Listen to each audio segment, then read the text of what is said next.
Ciao Juventini of the world, my name is Giuseppe, welcome back on the channel. I hope you're all doing well. I hope you're still there because we had some people that were there and suddenly they totally disappeared, but they are back. I see you. Ciao, Zach, you were here, you were gone, and then you are back here. How are you doing, buddy? I got the Frederic treatment by StreamYard, kicking me out, but I am back. And I'm back. Glad to be back on the show. I missed the last episode, Beppe. I missed you very much, and so I'm happy to be back. I understand. I perfectly understand. Buongiorno, Frederic. How are you doing? Hey, good evening. Very well. Bit tired and bit beaten down by the recent news, but we'll get into that later on, I think. Absolutely, yes. Absolutely, yes. Let me say hello to the people that are already there in the chat. The first one to write today in the chat is Bebo. Buonasera, Bebo. Ciao, Pecci. That is already asking, tackling immediately. What was that rumor? Juve under UEFA investigation. Is it true? Yeah, it's true. And we will give you more details in today's episode. Buonasera, Mark Uno. Also, him pissed off. A lot of people are asking themselves what will happen. Will we have a mercato last year? Will we be able to play European competition? Because, of course, playing an entire season without the possibility to qualify to Champions League or to Europa or to conference would be a total disaster, but we will come back on that. Buonasera, Junior Mas, Bogdan, Slaveikov, buongiorno, grande Beppe and Turin Giants just sang the Mercato is Crazy song to my little daughter.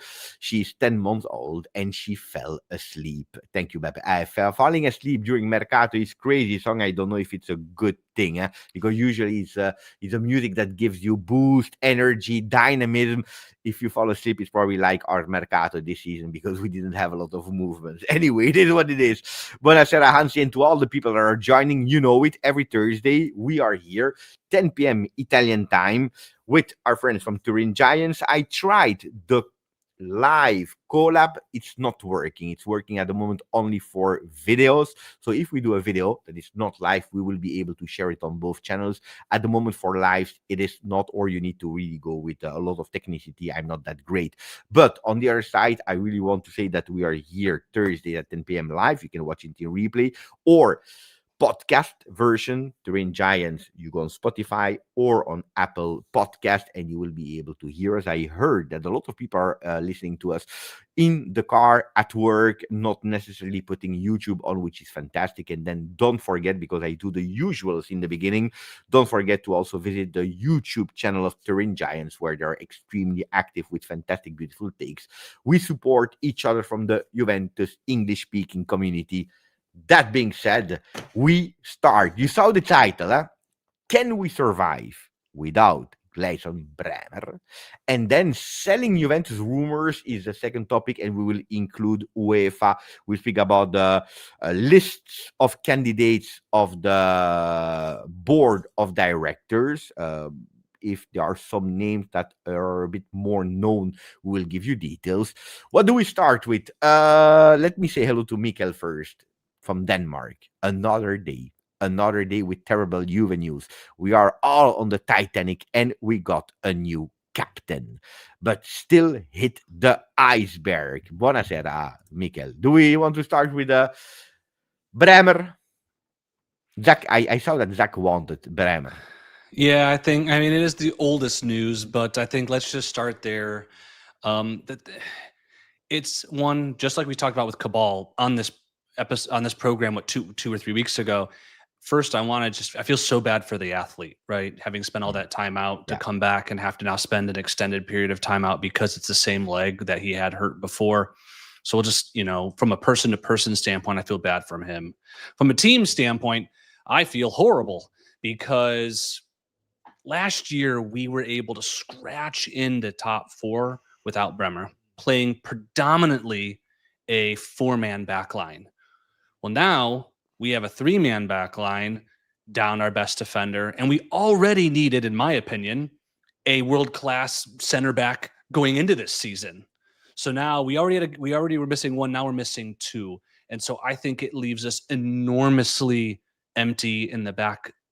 And if Tudor's going to stick with the three-man back, which, we've talked a lot on this program about, what if he switches to four-man, but he's just too stubborn, he's not going to do it. We might be in big trouble because I don't want to be unfair to, Kelly, who's having a good season, or Kalulu, who I think is very serviceable. But for the most part, our back line is mediocre collectively, and that makes me very nervous. I share the sentiments, but also if we keep in mind that we weren't the most stable defense with Bremer, it gives me heart palpitations to see what's going to happen right now. And no offense to Rugani, when he came in, he played a decent game, but Rugani's no Bremer, and the rest of the back line isn't as solid either. And I have to be honest, if you have a quality midfield that supports your defensive back line and keeps the pressure away from your defensive back line, then you could, with a little tinkering, solve this issue. We, alas, lack a good midfield that keeps the pressure away. So I hope not, but I see us getting into trouble more often than not. And especially now, we're in the middle of October. It's already do or die for us, which is a bit early in the season, but, you have to look facts straight in the eye after 5 draws in a row. It's not, we don't have that many reserves. And I'm not overly optimistic. I'm never overly optimistic, but especially this time, I'm pretty skeptical about the rest of our season, especially the big gap between now and the winter break, say December, or the third or second week of December. It bears repeating that you can cover deficiencies in defense with a balanced midfield that we just haven't had. So it's scary on both fronts, both from a defense only standpoint, but also from a formation standpoint, and how exposed the midfield's left to defense. I don't know if I'm the only one, but I hear Frederic much lower than Zach, for example. Am I the only one, or in the chat you have also some trouble? Zach, are you hearing Frederic well? I loud enough? hear his nice deep tones, softly lulling me to sort of tranquility. I've recently gotten into puberty. I think that's the issue.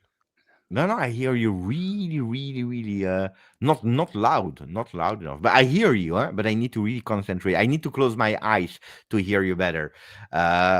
You see, it's lower a bit. No, but people are not complaining, so it's me. It's probably me. I don't know. Anyway, I'm that's gonna not see. that important. No, but Bremer, I love the fact that Frederic underlined the fact that we were already not stable with Bremer. We were not, because we conceded, I believe, 15 goals if we are looking at both competitions together. So that's a lot with Bremer, which means that with Bremer, we were already working on finding a stability that comes not only from the defensive line. Zach said, we are quite mediocre, poor in our defensive line. To me, it's the defensive phase also with the midfielders that are not able to support enough or to do the double phase, especially when you are playing with two men. From what we hear, read, and the latest rumors of La Continassa is that at the moment we'll not see a change of a four-man defense stable with three men. Also, for what reason? Because he didn't even have the men at disposal to start even thinking about it. He gave them off days in the beginning, which was correct because there was nobody. And when they came back, you had that news of Bremer. The other ones, I believe the three latest one, they arrived just today.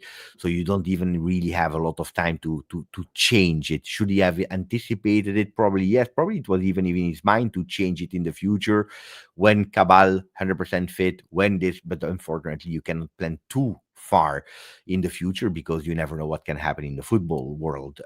Today I had Dr. Mohamed Rouemi, that is the new addition of GJustjuve channel, that sent me a video. He's a doctor. He's Libyan. He's working in Egypt. Big fan of Juve. By the way, he has, the doctor caps that you are putting on your head with Fino alla fine, with a lot of Juve graphics inside. He showed me some pictures, really, really nice. And from now on, he will be the doctor of the channel. I hope that we will not see him too much. But I received a video yesterday morning. No, I hope not, because that would be a problem. But no, I can speak about medical condition, whatever, from what I read, I report, I translate, but I'm not a doctor. So when we have someone like that, it's just really, really nice. And he was explaining, when I saw the video already yesterday, he was telling me in terms of prognosis and how long he would miss. He says, Beppe, we are speaking about 3 months. Yeah. It's not, because the first dates. We had like between 4 weeks and 6 weeks. And then some people started to change it, yes, to start back training. Now we are really going towards 3 months. Yeah, I had the same injury, And like I was really literally. well.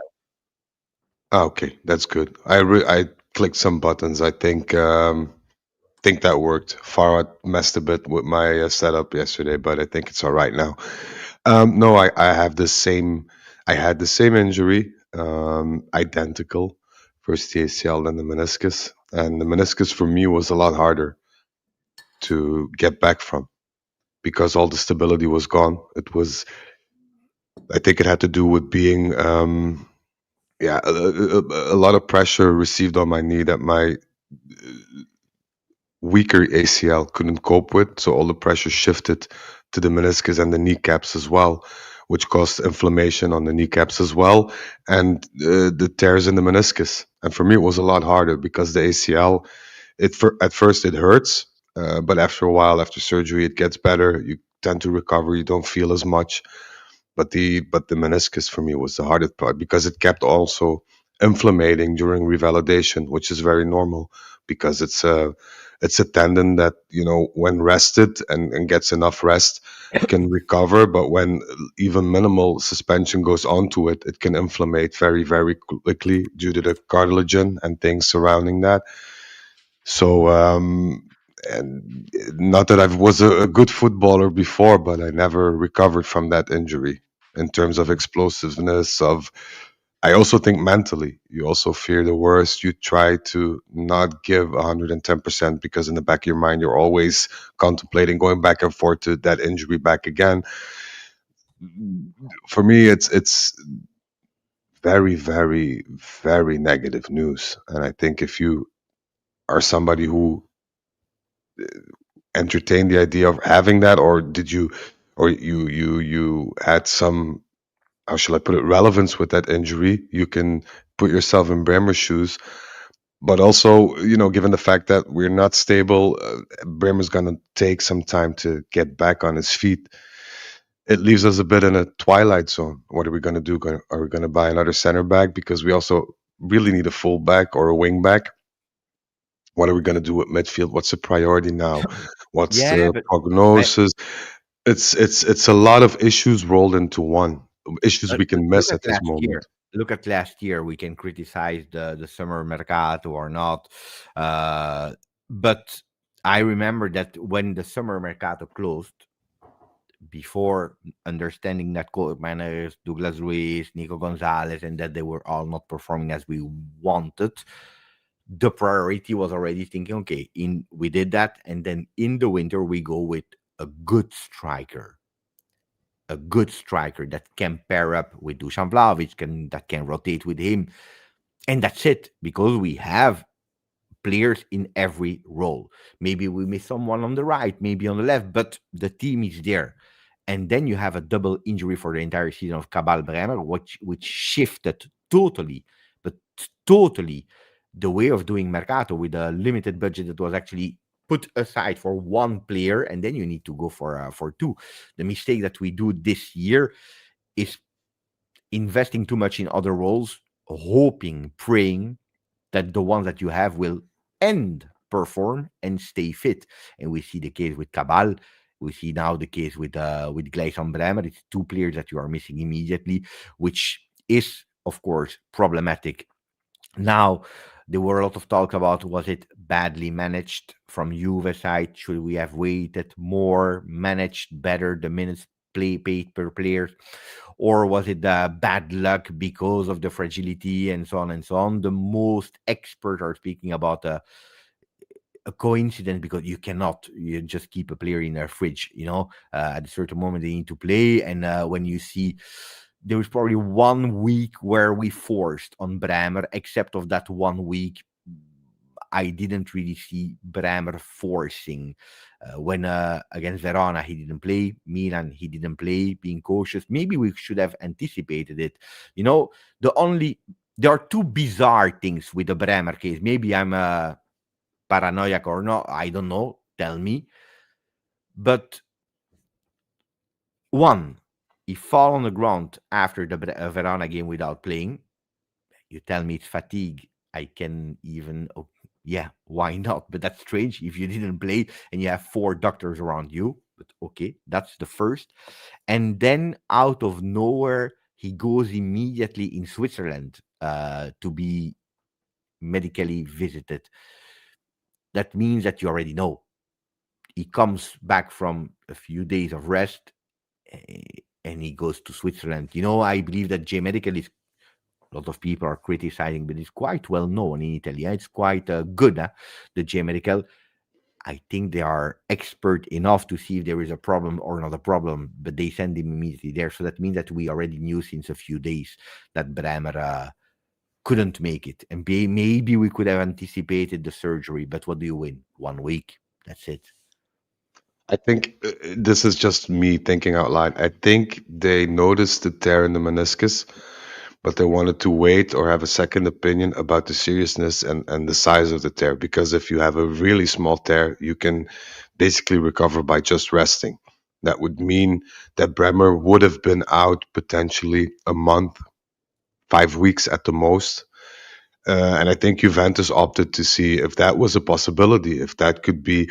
But given the location of the tear, the probability are, in my opinion, are is a bit twofold. Either the tear has teared through, or the tear has gotten bigger, or the tear is in such an area of the meniscus that the probability of it tearing all the way through is very high. So surgery was basically an 80% must do. Yeah. And I think Juventus tried their best to get second opinions to see if they could, rule out a potential surgery. But I think the people in Switzerland and Lyon advised against that. And when they got both opinions in, I think they immediately rushed him to surgery because he underwent surgery the same day that we put out the report, the medical Yeah. bulletin. So they Yeah. didn't want to waste any time, knowing full well that they gambled a bit and already lost 2 weeks on that gamble. So I think that was one of the main issues. But that's just me thinking out loud because I'm also paranoid, schizophrenic, and what have you. So yeah. If we put the isolated Bremer case aside, because we already know it's in some days, and I see in the chat nobody care at all about the Bremer situation. They want to speak about the investigation, etc., etc. But I still want to answer the question that is there in the title. Zach, can we survive without Bremer? That's the first question, and I asked you immediately the second question as well. How do we survive the? I would love to say the three next game, but it's not 3 games; it's much more because we It's go, months. we don't It's stop. months. Yeah, yeah. We don't The, stop. the answer is that we cannot survive without Bremer if we do not change something else. If we stay everything as is, no Bremer, no, there's no way, because we from a defensive standpoint, from a sinking with our midfield standpoint, it's not working. And then you lose what you're arguably your best player who's in that mix. It's not going to magically get better. Something, and to answer the second part of the question, something has to change in order for us to make this work. I think a lot of us, yourself included, have talked about 4-3-3 and changing the formation. I think that is what has to happen to give the defense a Bremerless defense. Gosh, we got to bring that term back. Bremerless defense coverage from the midfield. Yeah, agree full-heartedly. Also, the fact that, if you stand with the four-man defense and you could switch to a three-man midfield, I think Locatelli would be very more comfortable in dropping back a line, being Solid to performance against Italy. yes, Mhm, and mhm. Yeah, with Italy. yeah. I read about it. I don't watch Italy since 2006. Forgive me. But I think that if he can drop back a line, he could be very helpful to relieve that pressure and also be the link-up play between attacking midfielders and eventually our forwards. And I think we can all agree that, going into this season, looking at the players that we had, that we have a team that's built for either a 4-4-2 or a 4-3-3, in my opinion, but I'm no one. Now we're being forced to do that, which makes me wonder what if our good friend Tudor has tried it from the beginning in preseason, giving the players the ability to get a bit used to that formation. You could still play Bremer in a four-man back line, but you at least have more options. Now we're being forced into it. It'll take some time. It'll take some transition time, meaning points will be lost, even if Tudor decides to go with that four-man back, which I highly doubt, to be honest. But I also doubt it. I Mm. will say I made also weeks ago. Let's go with four men in the back, but I can understand why you don't want to do it that immediately, huh? Because you see that Kelly, we like, we don't like, is performing in that three-man defense. Bremer, I always said it for people that are loyal to the channel, the historical ones, the OGs, like we say. I always said, four men. I think that Bremer loses something in four. So I understand that first, that you need to change, and then also probably also not being 100% sure about the left and right back position, especially the left back position, losing a lot of players offensively because you lose your stability if you play with four to the other six. So I can understand it. On the other side, if you already conceded 15 goals, it means that your stability is not there, even playing with three. So no stability for no stability, you're obliged to change. And now I really hope that we don't see what I was starting to read already today. Three-man defense with Kelly, Rugani, Gatti, and with Kalulu as a right wing back, because that would I don't believe that. I cannot believe that.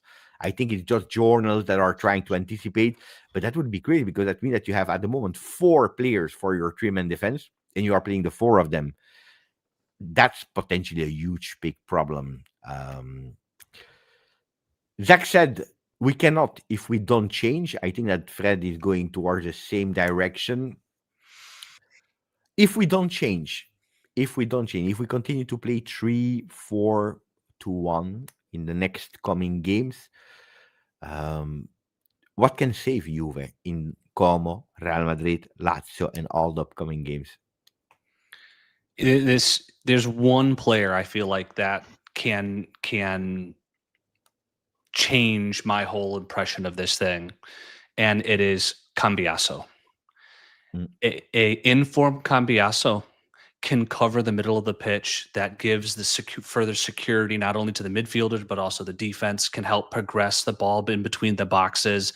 Can provide defensive solidity because he's better than the other options we have there, while also providing offensive threat. An informed Cambiaso could paper over some of these cracks, and I think seriously, genuinely feel like get through to the end of the year, the calendar year, to the winter market successfully. You know, maybe tripping and falling a little bit along the way, but getting there and still being in a position to be threatening in Serie A and make it to the next round of the Champions League and so forth. If there's one player, I think he could be the difference maker because he has the two-way skill set in order to balance the two areas that individually have been weak. Well, I've given up on Cambiaso with mentality wise. I'm sorry. I just since last year he hasn't been the same. He gives out one decent performance, then follows up with five poor performances and poor decisions. So I can agree with you there. He is a key player in that aspect, but I don't think that he'll show up. I have more confidence in Kefren. I think if we get the Kefren back from a couple of last season, and maybe the first 2-3 games this season, we look so much better defensively and offensively. More explosiveness, more, how shall I put it, tidiness in midfield, more of a link-up play between defense and offense. For me, that's the player that, given his skill set, could do well if he's in shape. However, we saw his run of last games. It wasn't too great, to say the least. So I was I hope he shows speaking up. about Kefren. Speaking about Kefren, I was quite annoyed when I saw him playing immediately against I don't know what team they are. The first game with France, where he played 90 minutes. I was in a way happy. On the other side, I was pissed off because I say, guy, he entered against Milan. He couldn't barely run because he was really walking in the last minutes where he entered, and then he plays 90 minutes with France. On the other side, I was happy because that means that we can potentially see him again at full form, which is really, really needed. But I was a bit annoyed to see him immediately playing 90 minutes, and then he played 15 minutes, I believe, in the second game of France where they did 2-2. But that was really worrying about Cambiaso. Yeah, I believe that he could potentially be a key for Juve, but in whatever role, because in Italy he's playing on the right, and also on the right he has really that habit to go more on the center to play there. That 4-3-3. We are speaking a lot of 4-3-3. I tell you, if you don't want to lose Cambiaso, if you want to try something else, then you don't want to play Cope Miners, play him in the middle. Yeah. Play Cambiaso in the middle. He has the ability to do it.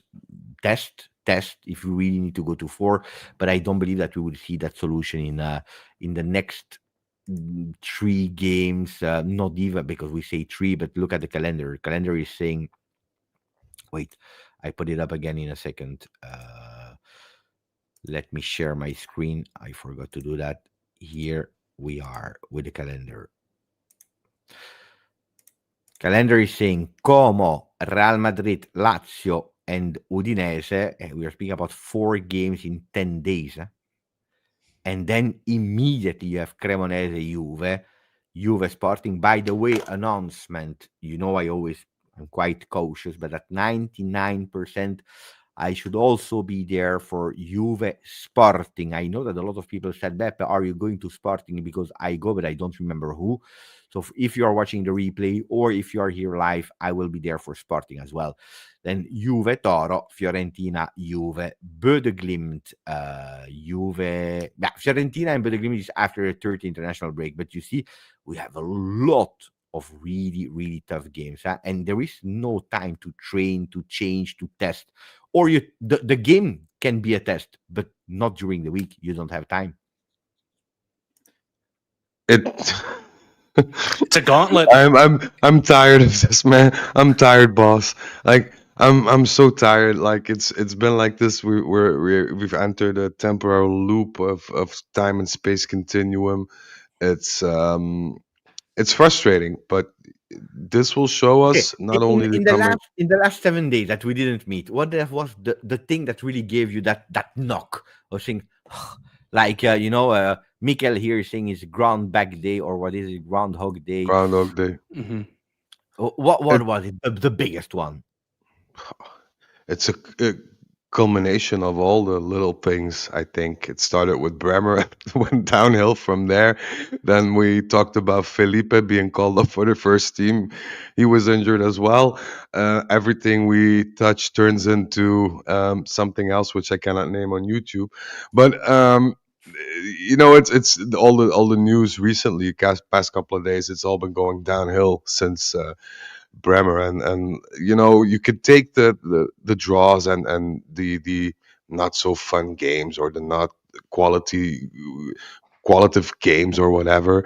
You can take the setbacks, you can take the shabby defensive line, but after you get hit day after day with bad news, it all comes down to this point then, where you reach like F it, and I've gotten to rock bottom now. I can honestly say, like, I've trouble finding the silver lining in the clouds. But I take a completely different view. I agree that things aren't really great right now. But the way I look at it as a fan is I am super excited to see what, if anything, Juventus does to overcome. I mean, it's still early in the season, haven't lost. Yes, we've lost players, but it's a long season. It's a sport that we love. Let's see what the team can do. Let's see how they can overcome the challenge. The romance of sport is the teams, and we fall in love with the teams that overcome the adversity. So let's see what they can do to do this, whether it's changing the formation, whether it's certain players rising up to Cambiaso or something like that. I'm excited to see what comes of it. And if it ends up being Groundhog Day, as reminiscent of last year, well, then there's another season where I buy in again, looking for that romance. So here on October 16th, I'm not writing anything off yet. It's a long season. I choose to look for the opportunity or hope for the opportunity. And I'm excited at the potential for this team to bind together and do something great, because I think they still can. Look, I understand that there are a lot of similarities with last year, and also because last year was not an exception, but it was the 5th year where we didn't win, where we see that we don't have that energy to really say we are back in building something that we believe in. I totally understand that. So you're already tired. And then what we saw last year, even if it's a different story, but we see a lot of similarities, the draws in a row, the injuries, about the same players. We are speaking about Cabal, we are speaking about Bremer. Of course, it's not the same as last year. It's a bit more easy now in terms of length, but then let's see how they recuperate. So I really, really understand that Juventini can be tired, losing patience, and also being worried. I totally understand that. Then on the other side, I said something, I believe Tuesday, Wednesday, I don't remember. I said the season of Igor Tudor starts now. His really adventure journey as a head coach starts really now at Juve. What am I meaning with that? Not that the rest was okay and fine and great, but he came with a clear objective, putting Juve in fourth place. He did it from one day to another as a psycho, I would say, because I don't know how many people would have accepted it in that moment, because you have more to lose, especially for Tudor than for someone else. You have more to lose than to win. He qualifies, he stays with Juve. Okay, you have that beginning of the season. It's a strange season, but now you are there. Now you are first coach. Now you have a contract. And yes, Bremer is injured. Yes, Cabal is injured. Yes, the Mercato is closed, and probably the Mercato was not done ideally for you. But a good coach is the one that is able to overcome these difficulties. Now it's on Tudor. Now we'll really be able to say and to see, okay, no, I'm not asking him to win como Real Madrid, Lazio, Udinese, all the games with fantastic performances, because I need to be also realistic. But to understand what Tudor is capable of, I think it's now that it starts. And now he can be really judged by the supporters already started, even before he arrived, when he was still in the car. But I believe also management.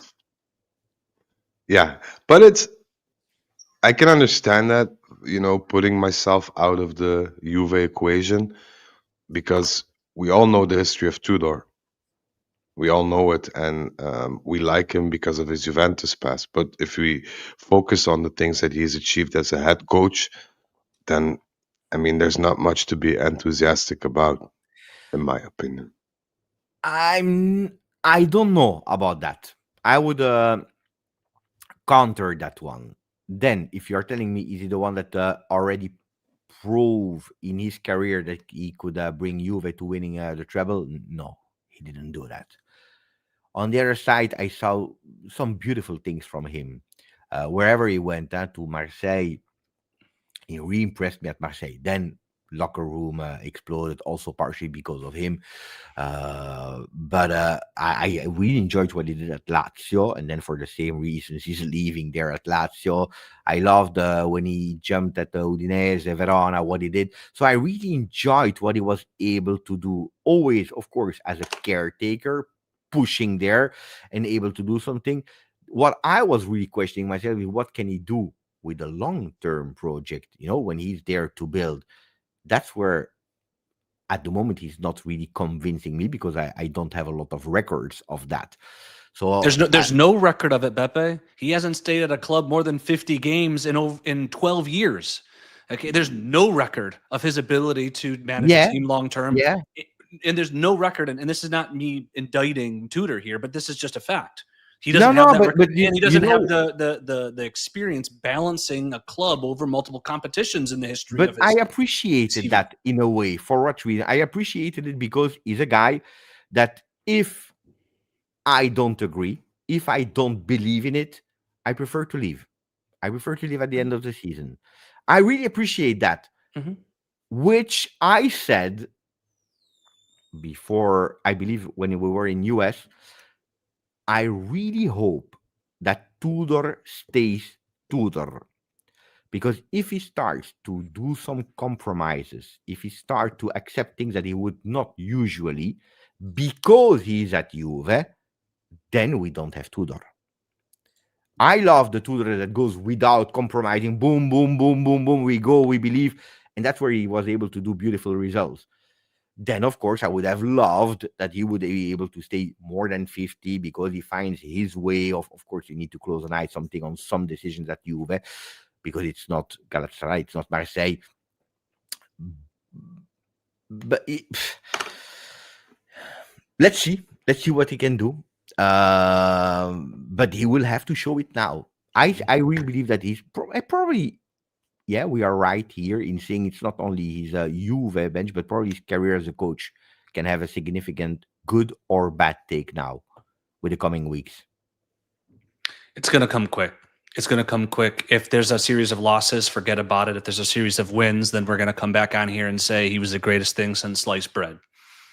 I also think Daniel is writing, who is your top Tudor successor, realistic and dream? We can play with it if you want. I just said to me on the 15th, I said it yesterday, but I repeat it today on the 16th of October, opening already the Toto Allenatore, the coach makes no sense to me, because who is available today could not be available tomorrow, because to me it makes no sense to go with realistic dream at today on the 16th of October. What I can tell you is that Juve is observing, but it's not they are observing Tudor. Juve is observing like they would observe every single coach on the bench of Juve. Result, not result, but I think that they would act faster if they see that we are not doing well. We will not give the same time as Thiago Motta. Of course, you need to pay attention because if you have, I'm just throwing out a name like that, Deschamps, that this is your man, your vision. You say, okay, he's mature, he has experience. What do you do if you sack Tudor in October? Who do you take if you already have a name in mind? I'm just saying, or De Zerbi, or whatever coach. What do you do in the meanwhile? So you always need to be prudent in taking decisions. We changed Allegri like a lot of people wanted, and it's not that it went better. We changed it Thiago Motta, and at today, we don't see what we wanted to see. I would be patient with that. Otherwise, guys, we go with we play a game. If we win, we continue. Then we give one game contract to coaches, guys. Otherwise, it's not working.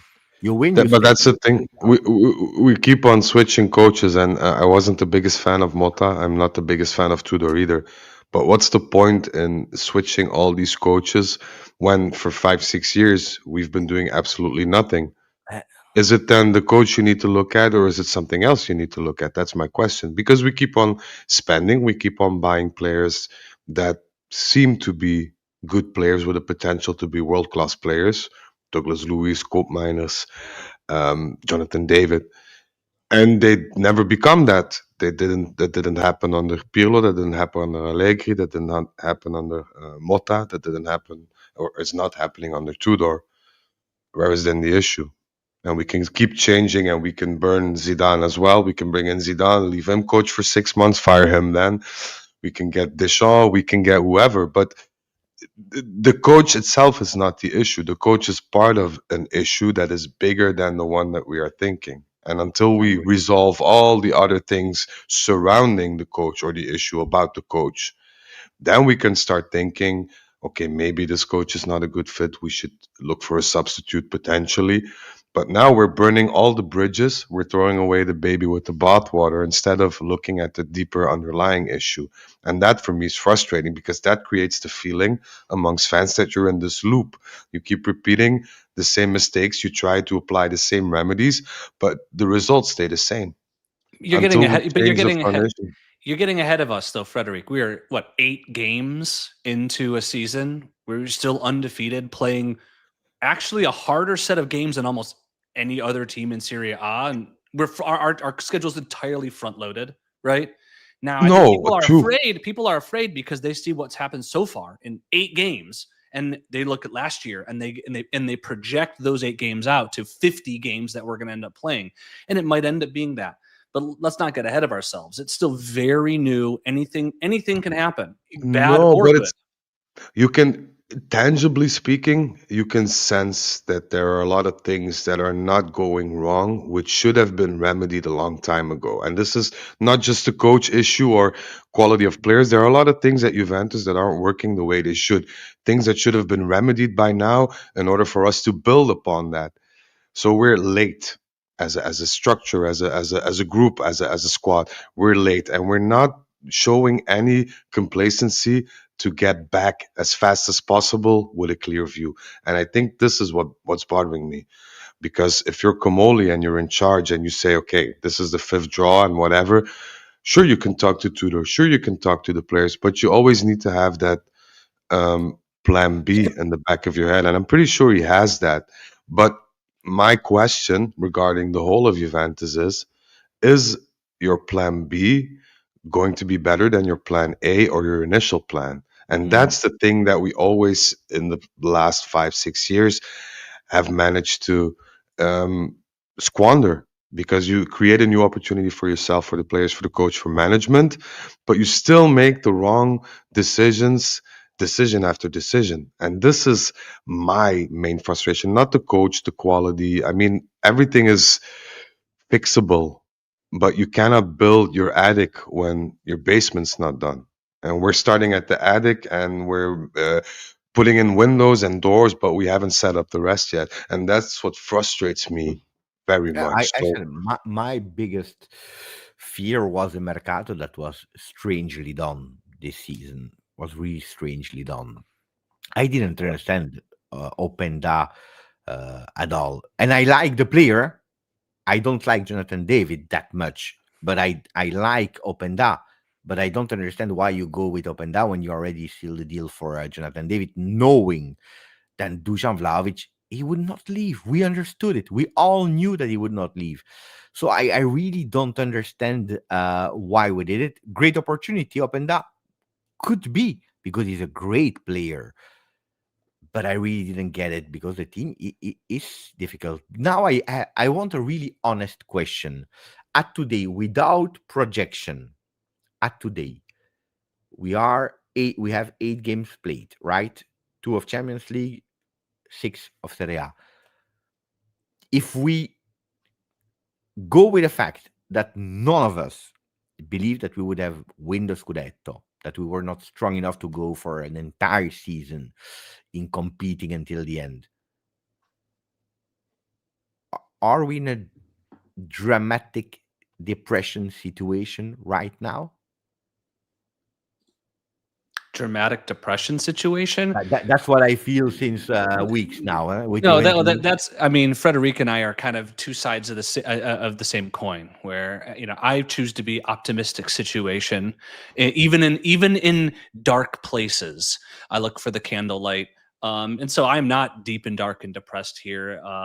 It could very well shape up and might be shaping up to a challenging season, but I'm not deep dark depression man at all. I am. I am.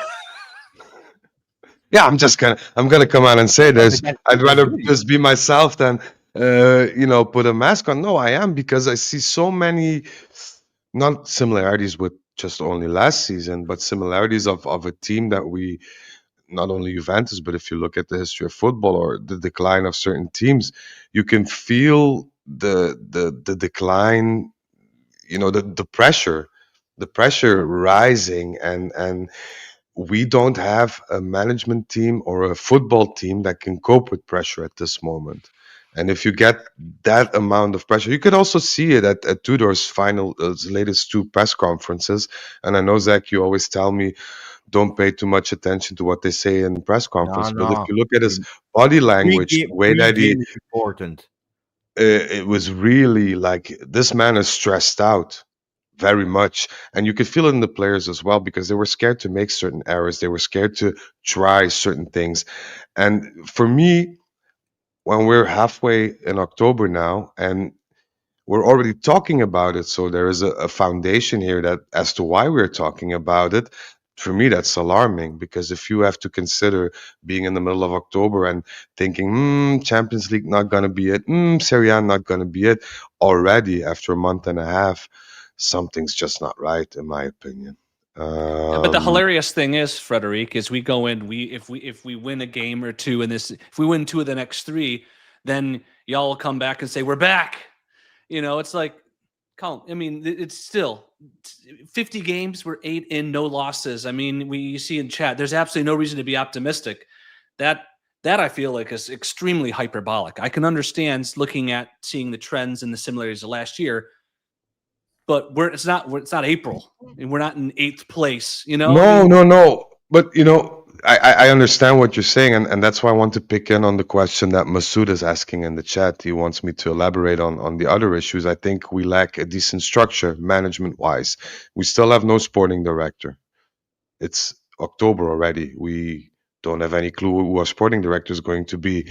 We have a president who is a president, is not a president, but we have somebody who leaves. We have a new board of directors, which we have no idea who's going to take which role.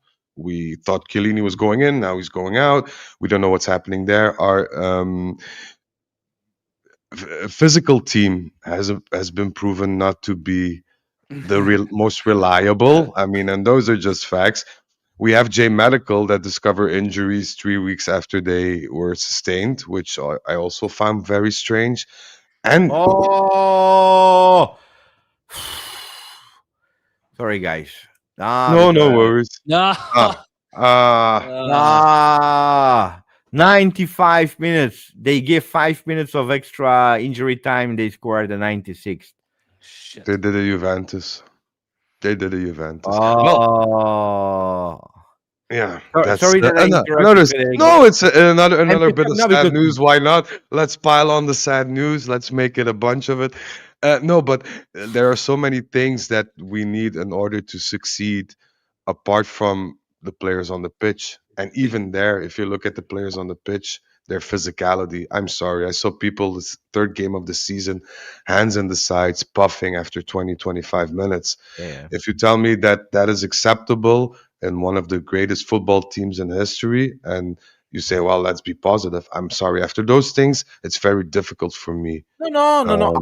I believe that nobody can say let's be positive today, because let's be positive is let's go outside, we all give our hands to each other and we pray the sun, in this moment, because it's difficult. Let's be positive with a lot of adversity, with a lot of it's really tough. On the other side, I tell you that this team can change it because it's not too late. And that's where I join Zach. We just played 8 games and we are how much? -3 from the top in Serie A. Yeah. Or 4. I'm sorry. 3 or 4. 3 or 4. I'm not sure. Three. Yeah, it doesn't make Three. that much of a difference. 3, right? 3. We're 3 points there of Serie A. That doesn't mean that you are not at -8. You are at -3. You didn't lose a game. I tell you, winning against Como, winning against Lazio, that doesn't mean that we will compete. That doesn't mean that we will be strong. That doesn't mean that we will know Scudetto. But that will give you a bit more optimism to be working in a less toxic environment. And that's already a lot in these moments of difficulties. I recorded a video today on the channel of Haj, our friend Haj, that will join us on a Friday really soon, also live, guys. And we made a game. At the end, we spoke a bit about Como really fast. And there was something where we had 2 different opinions and views on. And I wanted to ask your opinion. We have that block of Como, Real Madrid, and Lazio. We start with we want to win every game, of course. That's why we play for, and we are Juve. You want to win every game. But where will Tudor put his focus a lot on? Real Madrid or Como Lazio? I think he has to put his emphasis on the league. I think that's the starting point for any manager, certainly a Juventus manager. I think they need to stamp their imprint on the league. I think the most important game out of those 3 is the Como game, because it's the first one. Come out after a lot of criticism, come out after the international break and show everybody as a team that you have what it takes to compete. and play like we all hope Juventus would play and go in and do the job against Como. And I think from a morale, from a from my good friend Federico over here, for his well-being, we need a good showing against Como to bring back that optimism that I have. Again, there's a difference between positivity and optimism. That optimism that I have, and share it with all of you. Because there's definitely a lot of pessimism out there. And so that's what I'm looking at, Beppe, is the league, and especially starting with the right attitude and the right performance against Como. I think it would be very stupid of our good friend Tudor to put emphasis on either the Champions League or Serie A. I think he needs to look at it game by game, see what players he has, learn from the mistakes or the negative points that trouble us, and look at it game by game. If we win Lazio or Como, good. If we don't, no worries. But at least get something going, build something. It's not the results only that I want to see. It's not just the points. I want to see a team grow, become stronger, become tighter, become better, become faster, become harder, become hungrier. Harder, This is better, what's missing. stronger. Yeah. Like the song, Frederic. Yeah. Like the song, Yeah. but also with a little more hunger in it. But I want to see them improve. I want to see something that we can build upon. And if then by any chance we don't obtain second or third place in Serie A, and we don't get to the quarterfinals of the Champions League, at least we have something to look forward to, because we can all say, okay, this year we went from poor to much better. If then we get spared by financial fair play and the UEFA, and we can make some decent signings, if we have people in place that take on the sporting side, that take on the physical side, that take on the preparational side, that take on the management marketing side, and those people can work in symbiosis with each other, and they can communicate with each other, and we have a clear vision and a solid foundation, I'm all for it. But just going, trying the same things, failing every time, not knowing, Conceição, Panda, what should I do? What's wrong with Zegrova? Should we go for back four? Should we do this? Who's going to be sporting director? What's UEFA going to do? I'm tired of this. Keep it plain, keep it simple, build a foundation, improve, learn, adapt, and build on that every season. It's not awards that I want. I want to see Juventus with a long-term view trying to build something. And I'll just say, though, that you've mentioned, both of y'all have mentioned the management side of things, the sort of the full management, not Tudor's management. And that a one win can change a complexion of a sporting team, but it takes a while for a management structure to use for us to see the benefits of the new structure that hasn't even been built yet. So that is one reality. It's like we all want results now, but there's taking the time to build this management structure supporting the team, and it's going to take longer, just as a matter of fact, for us to feel the effects of that over time. Signings are a very visible aspect of leadership health, but it's not the only sign of leadership health, and that's something that it's going to just take longer than just with a simple win or a simple loss. Look, I tell you, you should not choose. Of course, not choosing in, because if you choose, you already lose. You need to go and play, like Fred says, game by game. But I'm asking myself a really easy question. Where would fans be the most pissed off about? Where would the team be the most depressed about? Losing against Como or losing against Real Madrid? Como. Yeah, 100. Como. Yeah. Como, 100%.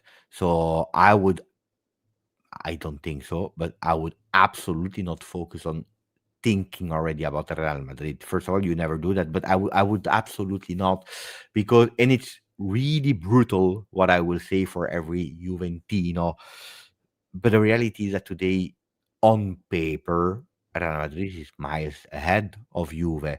What are you expecting against Real Madrid? You are expecting to lose against Real Madrid. At today, 2025, 2026, not comparing two stages of club and history, but at today, it's a reality that you expect to lose. That doesn't mean that you will lose. Football is beautiful. Like Zach said, everything can happen in a game. You can win, you can lose, you can draw, whatever. Unfortunately, we can draw because we are doing that too much. But that's football. So we could possibly win in Bernabeu, and then I would be extremely happy because I will be there. So please win. Uh, we come back from Serie B. Of course, you had legendary players there with that sense of revenge. Nobody thought Juve could win there in Bernabeu. You win. You have a standing ovation for Alessandro Del Piero.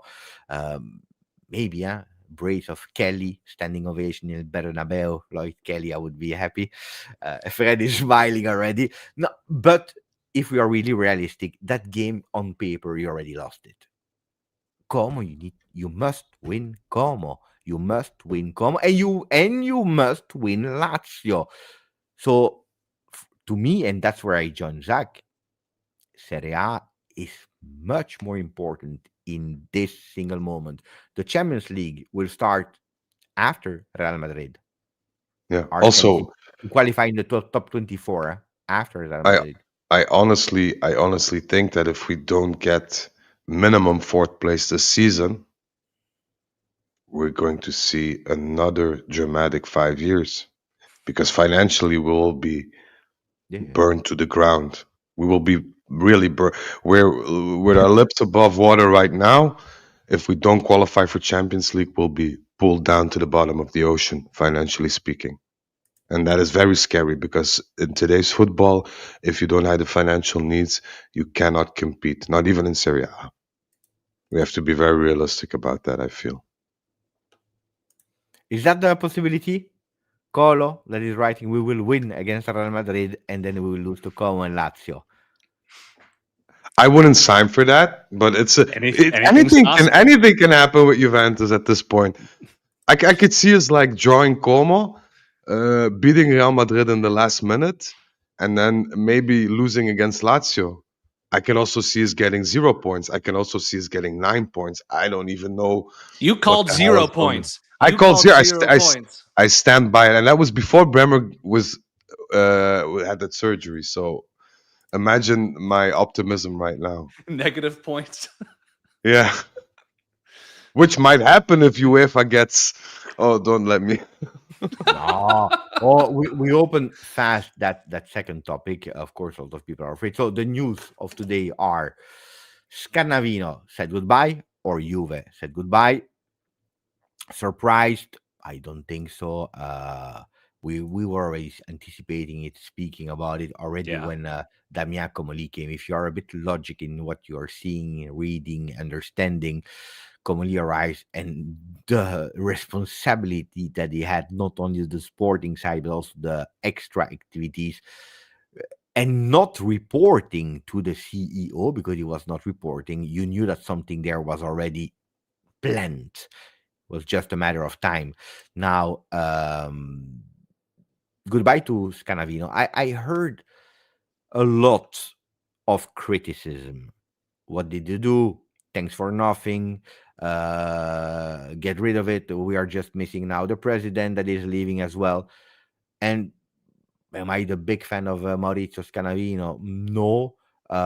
Did I want him to stay? No. Did I want him to leave? Probably yes. Yeah. But people forget that publicly it was said that the management, the new management that would enter, would have been there with a total different objective than the one of the sporting results. It was to take Juve out of the shit because we were extremely deep in it. Then, were the decision that we made, were they all good for the fans and happy for the fans? No. We made a plea deal. It was difficult. It was tough. And well, but in the 3 years, he did the job that he had to do. Uh, Probably his mistake, probably was last year when he started to actually start speaking about football a bit. And that's probably where he should not do because he was backing up Cristiano Giuntoli, which he should not have done, probably. Um, So I will. It will not stay in my memory. I will. If in 3 years people will tell me, "Yeah, what were you talking about Scandinavia?" I don't know. But I will say thank you because we were really, really in shit. That has been announced. Now we are at the time to move on and to go to the next topic. The next topic is Damien Comolli that will become CEO. It's not official yet, but that's what we read. That's what we understand. Presidente, we said it last week and the week before.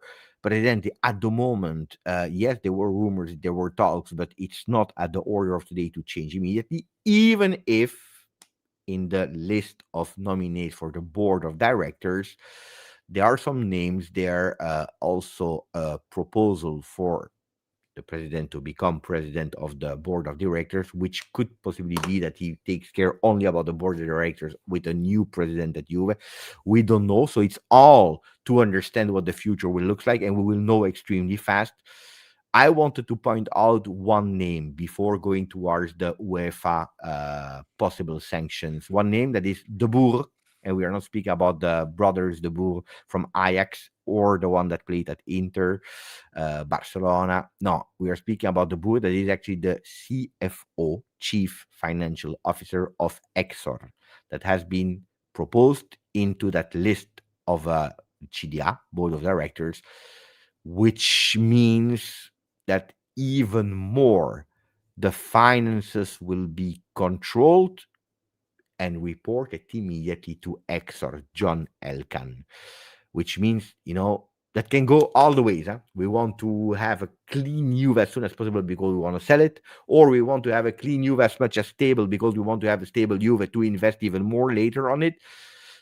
So it can go all the ways, but one thing is sure, at today, John Elkann has no intention to sell, and at today, they really want to work. So, Comoli, data, this, the magician, the this, the that, he will not have a big, huge wallet, but he will have to really create magic now. And that's why we signed him in the first place. I think we signed him in order to become CEO. I think that was the plan all along. I didn't think that the plan was to sign him in his managerial role and then, hey, let's see what happened and let's give him a promotion if he does well. I think we wanted his role to be CEO, but we couldn't due to all sorts of reasons, and we had to wait till the Scanavino mandate was over.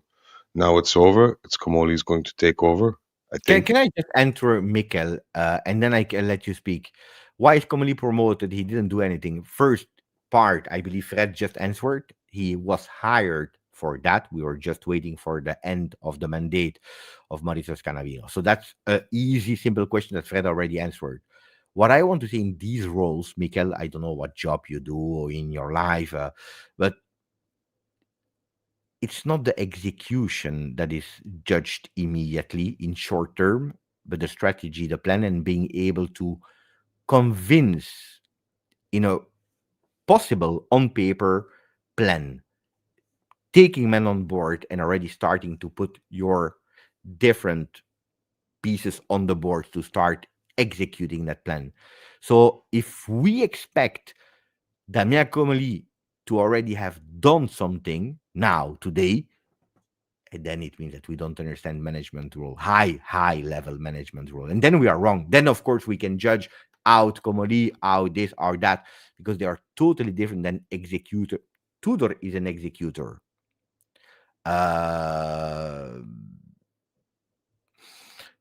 Darren Burgess will be an executor. No, not him, because he will oversee the 360 degree of the entire. The person behind the or person below under him will Burgess. be. Yeah. But these guys are not. So that's just what I wanted to say. Sorry for interrupting you. No, it's okay. And I need to agree with you there because I think we can judge Comoli within 2.5 years. I agree. And that was my point it. earlier about some management level impact takes time. While we all want to win today, management level impact takes time. Yeah, but we need to keep in mind that the things that are a necessity, like a sporting director, is a necessity in a football club. Let's be very frank here. We need to get that person in ASAP because Comoli, when promoting to a CEO function, will not have the time nor the capabilities to oversee every part of the process within Juventus. He did that now. He tried that, and it's very, very, very difficult because he has to report to Elkann as well. Exor as a shareholder or the majority shareholder as well, that's just too difficult.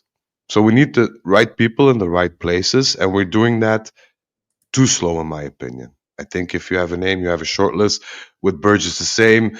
We knew it was coming. We knew it was going to be.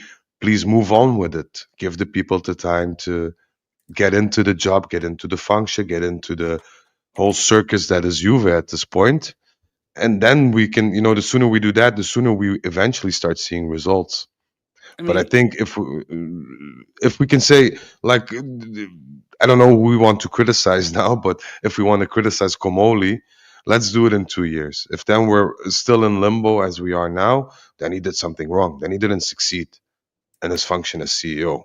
Can I show this before Zach speaks? It's from Monday, so it's not an official statement of Juve, but it's from Monday. There was something that goes into the direction of you, Fred, what you're saying, that Modesto, that is now reporting to Comoli, will not report to Comoli anymore, but will report to the sporting director. Here they have put on Monday the picture of Ottolini because he was trendy, and that was the name that was nearly done according to sources and media. But you see that little asterisk, which means it's not confirmed yet. But that's already a big change. That is going towards what Fred just explained. Comoli Ferrero reporting to John Elkann. Comoli as a CEO of the club, with Giorgio Chiellini reporting to both of them in a standalone position. And then you have a sporting director that will maybe be a bit more important than what we were thinking a few weeks ago, because he will report and he will take care of the other roles. Super, super important. Zach, go, because then I want to also say thank you and answer that question about Tether, because Salvatore is happy about that one. yeah, I think the only thing I was going to say is we don't. I mean, y'all have a better window into behind the scenes things than I do. But early on in the summer, with the Tognozzi rumors and some of the, I think there was some knocking on doors of sporting directors that just didn't pan out. So, like, obviously, we're sitting here without a sporting director, and so you can say that maybe Comoli didn't do it. But I think based on all the rumors and stuff, and correct me if I'm wrong, Federic, but he did knock on some doors early on in the summer to try to get that taken care He of, and did, it just yeah, didn't pan yeah, out. So, right? So, like, yeah. that's also the reality of the situation. Um, is his some of those top choices like Tognozzi? I think all three of us were excited about that potential. It didn't pan out. Do you then settle, or do you then look for a person of the similar stature? Yeah, true. But I agree that it takes time, but I think certain steps or decisions need to be just made a bit sooner. And with regards to, like, a sporting director, to me is very, very essential, especially in Italy, because all these teams, all these sporting directors know each other. They make deals. That's basically your basis. And then now Comoli came in fresh into Italy, no knowledge about who to call or who to rely on within other teams or whatever. So you needed that solid guy with a bit more history, a bit more experience, like Tognozzi, who could have helped us get along the way a bit more sooner. But like you said, it is what it is. We just need to make sure that the choices we make are choices with a clear vision for the future, and that we can look back, whether right or wrong, but at least we can look back on those choices and make solid criticism, or have some solid criticism to say about that. But criticism with a bit of a foundation, because now it's easy to yell, get this one out, get that one out, just change them and somebody else will do better. That's not the case. It's the whole system within Juventus that needs to work together and needs to function. And you can not, like in a machine, put cogwheels in and out and make them do the same thing. That's not a thing. We need to find that chemistry, that balance, that structure, and then we can build on something. And I just hope it happens soon, because I've had it. Mi sono rotto il cazzo. To answer the question of Salvatore about Tether Salvatore is saying I'm really happy.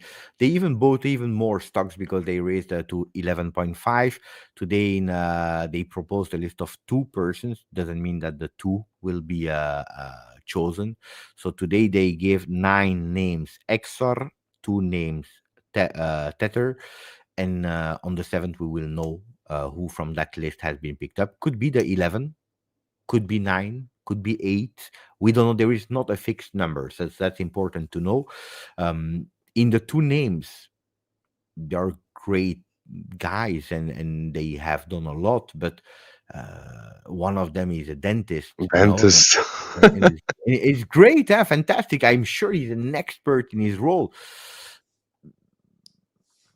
Is he Maybe he's a capable? genius.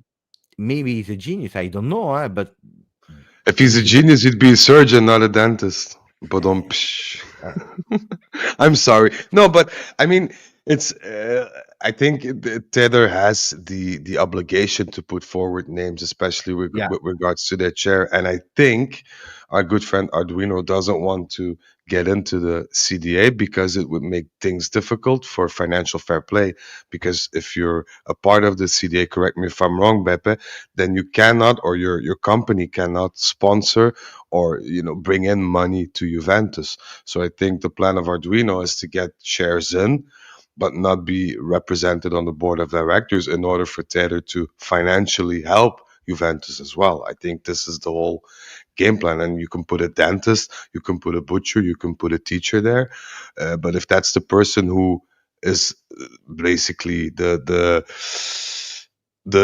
box of the voice of reason, or just a parrot that repeats everything Arduino says, I'm cool with that. If that's a way to bypass the financial fair play rules, I'm fine with that. But I do want somebody yeah. in the board with a view who can share the same view of what Kamoli will have, or what the next president will have, or whoever, and they all look in the same directions with the same objective, the same mentality, because that is the basis. If you don't have that within a team, then you can No, stop no, I, before I you even agree. begin. Now, So saying I'm happy that Tether enters the board, and I really don't know, guys. At today, I need to understand a bit also what and how, and because I don't like slogans.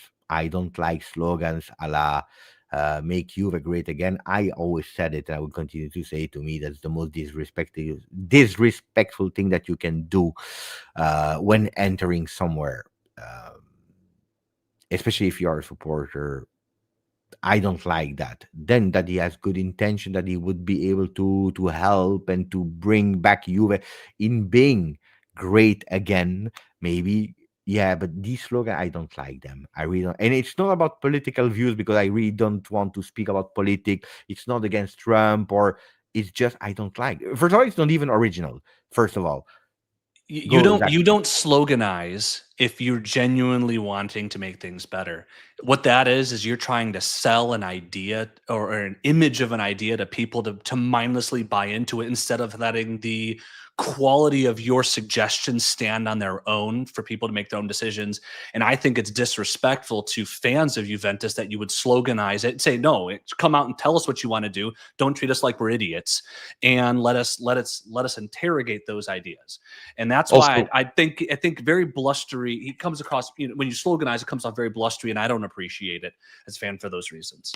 Sorry, had also to get if you that off come my out, but chest. no, but you're very right. And if you come out saying like we want to sponsor Juventus with 110 million euro deal, just do it. The shares are there. They're public. We're on the stock market. Buy shares worth 110 million. You have them. Why do you need to? We want in the boards of directors. We want this. We want that. The thing is, and I know this for a fact, Elkann, Agnelli do not get along. If Agnelli comes out says the sky is red, and Elkann walks out the door, he'll say the sky is orange. Like that kind of way. But if Agnelli and Elkann are both against interference from Tether as a majority shareholder within Juventus, and these guys know business. They might not know football, but they know business.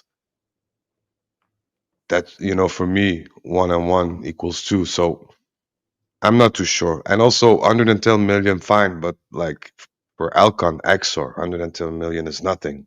It's what we Yeah. do with 110 million, with 10 million, with a billion. I think that's the most because you can keep pouring money into Juventus, being Taylor, being Exor, being Alcon, being Agnelli.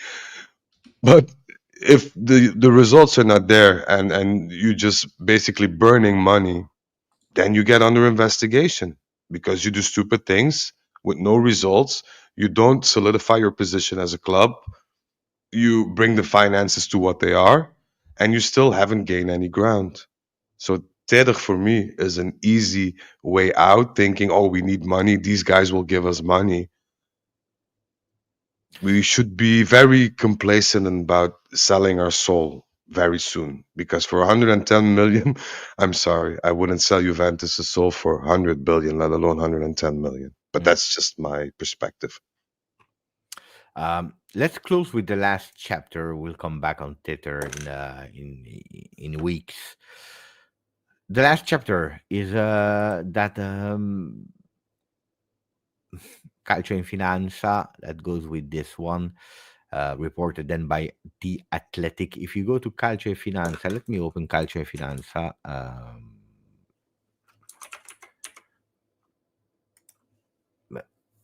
Of course, people are panicking, scared, because if you read what they said today, wait, let me check.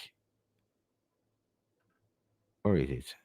Ah, UEFA is opening a proceeding against Juventus for financial fair play. Outcome expected for the spring of 2026. Of course, if you read that, being Juventini, you jump off the chair and say, here we go again. Oh, mamma mia, which would be a total disaster. Huh?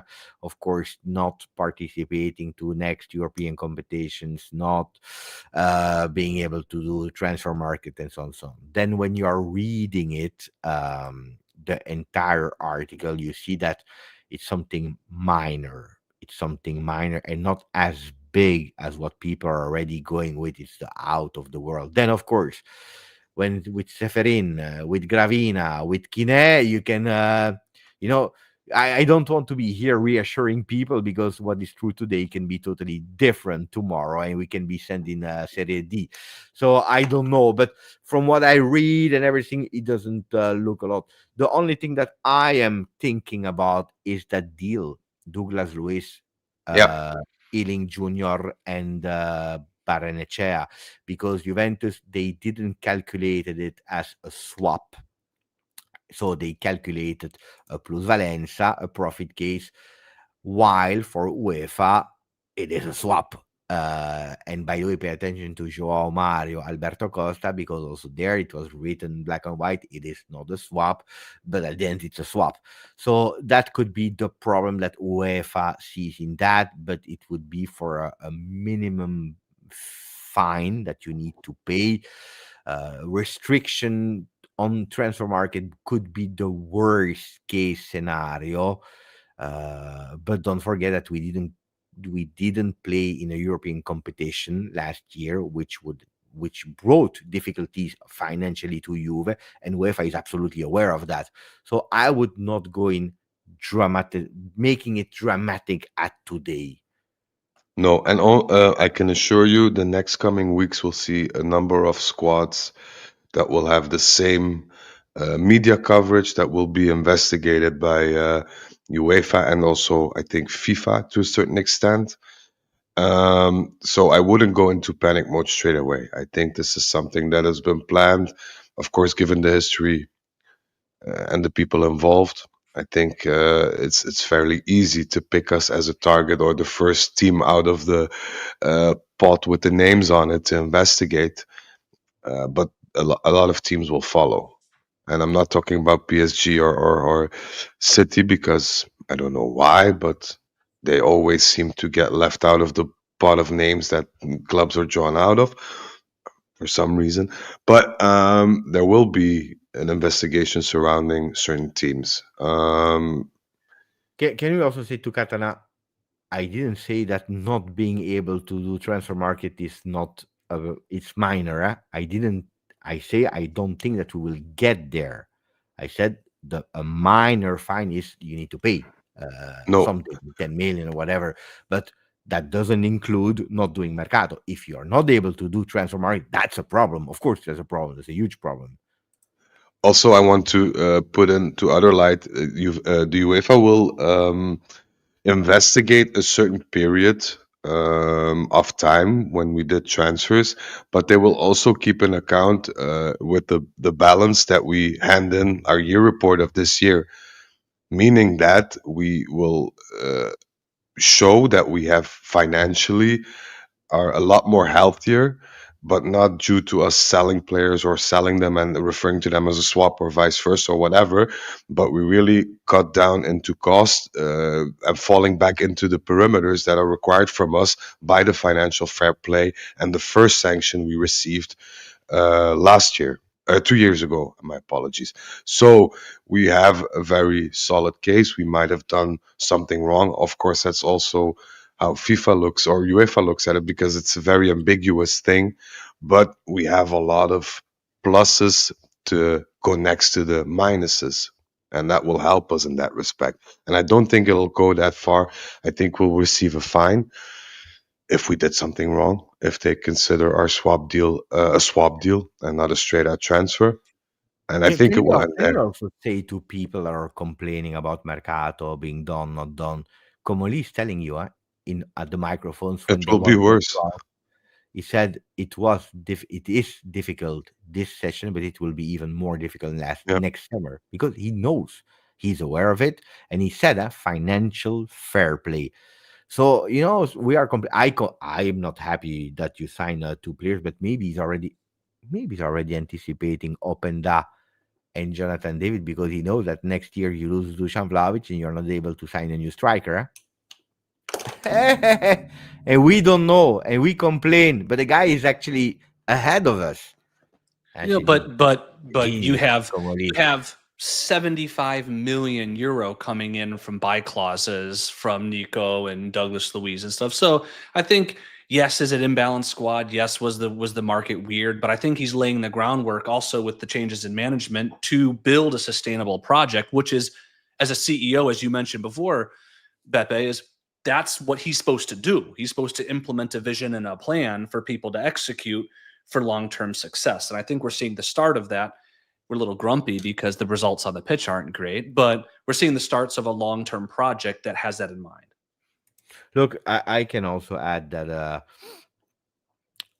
that financial fair play, because some people they do not know, but it changed. The financial fair play changed, and it was announced already a few years ago. But 2 years ago, it was 90% of your revenues that you can spend on transfer market. Last year, 80% of your revenues. Now it's 70%.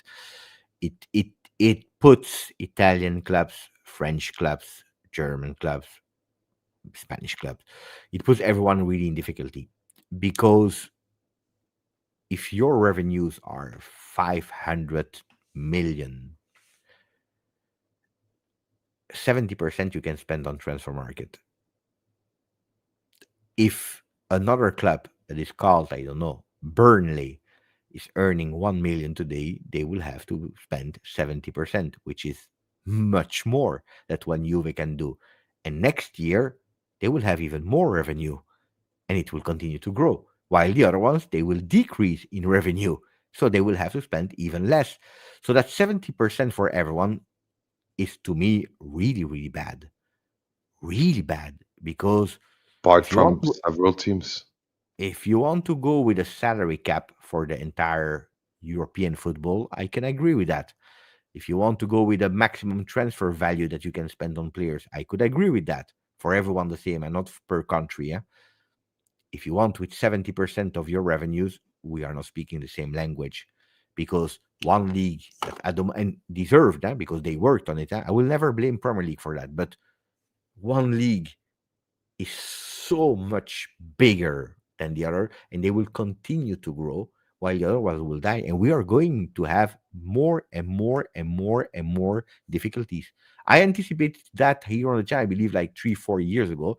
I said, guys, don't complain, because that's what we are going towards. And we are here. And it's not the end point. It will be worse. And it's not an excuse. It's not an excuse that it's only because of that. No, but it's a big part of the story that you can't just close an eye on. You can't. I think though that protects. I think the interest there was to protect the smaller clubs who were going insolvent, trying to spend a whole bunch, then not being able to make sporting needs, and then they dissolve, and that's bad for the leagues, that's bad for local towns, and teams they're 100 years old stuff. So I think that helps the bottom level, keep that secure. I think what you're saying is now we need something on the other side to promote fairness, because it's just a slippery slope where the English Premier League, which has already outpaced everybody, is just going to continue to run away with it. But And look at also, what Carlo is saying. Carlo is right also, huh? Because they are inflating the price of players. And you cannot compete anymore. Except when they buy from us. Except from you. No, but also because they are smart. Huh? They know that you are in difficulty. yeah. They know. So why should they go high? They know that you are in difficulty. Yeah. And also, what we need to take into account is everything or every penny that Exor puts into Juventus, they'll have to see a return on investment as per financial fair play rules. So we can, how can I put it? We can save up a bunch of money, not do any transfers, make the stadium bigger, make the shirts more expensive and things like that, get more revenue in. But there will come a time that we have to pay back Exor for the loans and the financial injections they gave us as well. Huh? I'm not sure if that's calculated in already because it's a hefty sum. We're close to 1 billion now. That means if you put it on a certain balance sheet, you have to agree for a 10-year payment plan worth 100 million each season in order to get that back. So it was a loan. It has to be a loan. Of course, Elkann can decide to put it back into Juventus. He gets 100 million euros back. Exor can decide to pump in another 100 million, but you have to have the 100 million. There has to be a paper trail. These are all the things that we need to comply with financial fair play rules that are not only very important but very difficult to attain. Yeah. And I see people complain, we sold this player for that, we sold this player, we could have gotten more. No, we couldn't have got more because if we could, we would have done it. But we needed money, we needed straight away, and we had to do something to stay within these parameters of financial fair play. And we're being looked at very carefully. Very Juve is carefully. looking on a lot of things. For example, the 100 seats is something. It costs a lot, huh? It brings you a lot of money. Concerts from this summer in the Yeah. Island Stadium. You try to do what you can. On that one, I will never blame Juve on that one. They try to do everything they could to actually go over the roof that has since long been hit in Italy. They try to go international, but then if the league doesn't want to follow, what can you do? It's Yeah, tough. word around the street, they even took out the sugar, the little bags of sugar with the espresso in order to save money. But it's true, we try whatever we can. And I'm not talking about to the people in the chat the capital injections, not the equity injections, but if you go back a number of years, Exor bought shares before we went public as well. And these are not the equity injections that we're talking about, aren't the capital injections. They made like I don't know what the term is in English, but it's a rekening courant. Basically, from your company, you as a shareholder, you give money to the company in order for the company to flourish. And I don't know if it was in the name of Elkann himself or Exor as a company, as a shareholder, but there was a certain loan that was made. And it's not that whole billion, but it's close to a lot of money. And that needs to be paid back as well. So it's not just the equity injections that we need to worry about. Ragazzi, is there a last question, name, thing that you want to say, or you want to go with the predictions? And then we close. We already know Frederic's predictions. Goose egg. We see each other on Thursday. I will arrive. Yeah, I will be on time. We go with Thursday, but that means that we can predict 2 games. We must predict 2 games. You know my answer. I'm not gonna repeat it because maybe it'll come true. So Como and Madrid. No, I think we have to show up against Como and make everyone believe, make our good pessimistic Prediction. 3 points, win against Como, lose against Madrid. No. I want even the details. Score. Oh, geez. 3-1 over Como, 2-0 We win. loss. We win. Yes. So 1-3. Okay. And then 2-0 loss in Madrid. Jack. Fred. I say 2-0 in Como, meaning Como will win by 2 goals. We win. 2-0. No. Como will win. Yeah. We play in Como, right? We play away, yeah? Yeah. So Como will win at home 2-0, and I think Madrid will be 3-1 for Real. There's a sneaking suspicion, though, with the injuries they have in their back line that I think maybe both teams go in that as like, hey, let's try to use this game as a pseudo rest for the league. Ooh. Oh, that Madrid game. I could see that one being a low energy affair. No. I don't think they have fewer defenders than we do. They don't care. They will go full power. They didn't in the Club World Cup. That game was the laziest, slowest game I've ever seen in my life. I could easily see both teams with the injuries they have a game like that. Slow, take their chances.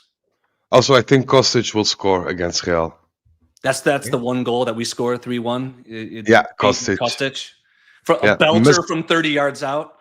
A missed penalty by Openda, and Kostic nails it home. I keep saying I'm not a fan of Kostic, but I keep saying that we will see him a lot in the next coming weeks. Kostic. Why is he going to be my mailman? No, you will see. You will see. I'm keep saying that. I hope not. I hope not. I'm not a big fan of Kostic, but I think so. My prediction is we lose 2-0 against Como, like Fred. Oh, wow. I'm really scared about that game. Oh, Mr. 3-0 against Milan over there. Attention. Wait. And we win 1-2 against Real Madrid.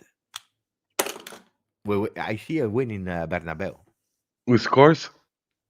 Kostic. Belter, 30 yards out. Wait, so for against Como, nobody, unfortunately. You know what? Let me change 2-1 against Como. We still lose, but 2-1. I think we will score a goal. No.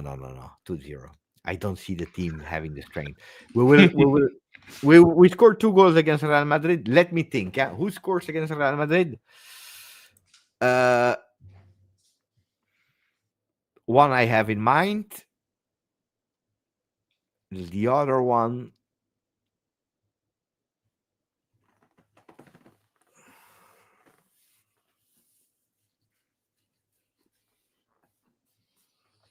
Pepe, come on, you're killing me.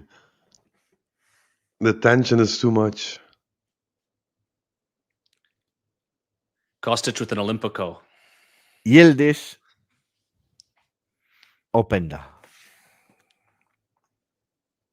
By the way, I think Openda is the perfect fit for that Madrid game. That's maybe one of the few games all year where it's just that is the Openda game. He could very well have if we are going to win that game, Openda's got to have a good big. Well, it should be time because our new strikers up until now, the bunch of them have 1 goal between all of them. And forgive me for stating yes. David has 1.